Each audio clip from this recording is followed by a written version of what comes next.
Many English learners find that they get confused between words like ago, since, and for.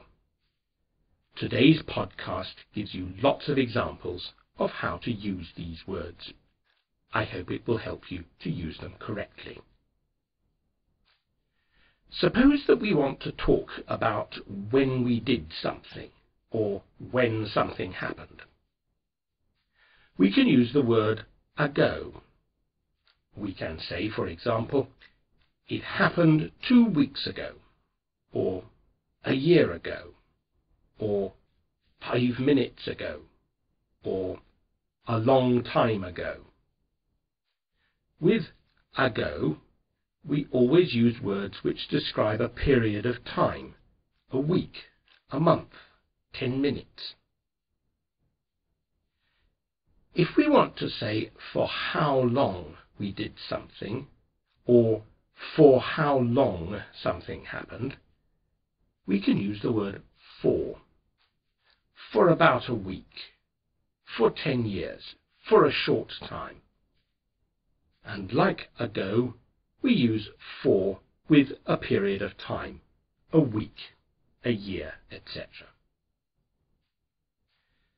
Another way of talking about how long we have done something is to use the word since. I have been ill since Monday, since Christmas, since I got up this morning. With since, we always have to use words which describe a point in time. Words like last week, or winter, or 1998. We do not say things like since a week, or since 10 minutes. Everybody clear? Then let's begin. Kevin and Joanne have just had a holiday. First, they looked at lots of travel brochures. Perhaps they could take a cheap flight to Morocco. We went to Morocco 2 years ago, said Joanne. Let's go somewhere different. We could go to Scotland again, said Kevin. I like Scotland. We went to Scotland a year ago, said Joanne. It rained for the whole week. Well, how about France, said Kevin. I haven't been to France since I was at school. So they decided to go camping in France. They set off in the car, but they had forgotten that there were roadworks on the motorway. There have been roadworks on the motorway for the last 2 years, since the beginning of 2005. They arrived in Dover late. Our ferry left 10 minutes ago, said Kevin. We shall have to wait for an hour for the next ferry. They got on the next ferry without problems. For the next hour and a half, they relaxed, drank coffee, and ate a sandwich until the boat arrived in Calais. Then they drove through France for another 3 hours. We must be near the campsite now, said Joanne. But I'm sure we came through this village before, about 20 minutes ago. They turned left and found themselves in a farmyard with cows and hens. So they went back and turned right and found themselves in an industrial estate with factories and warehouses. They stared at the map, but they could not work out where they were. We shall have to ask someone, said Kevin. And this was a problem. First, because there was no one around to ask.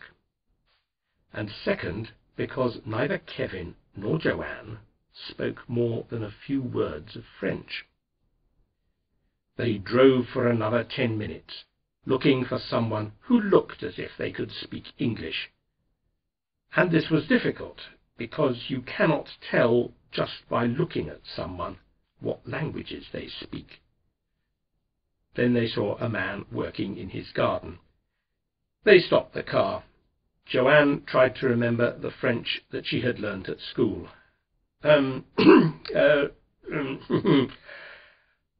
Excusez-moi, monsieur.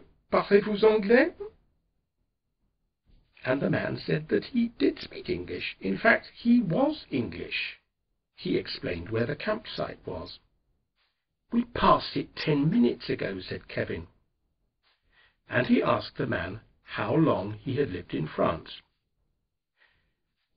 We bought our house 10 years ago, the man explained. For the next 6 years, we came here every summer for our holidays. Then 4 years ago, I retired from my job. Since then, we have lived permanently in France. Kevin asked the man whether he could speak French. Of course, said the man. We did not want to be like all those English people who go to live in France or Spain and never learn a word of the language. My wife and I started learning about 8 years ago, and since 2003 we have been to classes in French in the nearby town. Well, Kevin and Joanne found the campsite. For the whole of their holiday the sun shone, and they relaxed and enjoyed themselves. And when they returned home, they decided that it was not good enough that neither of them could speak French. So they have enrolled in an evening class, where they are now struggling with the mysteries of French irregular verbs. Goodbye.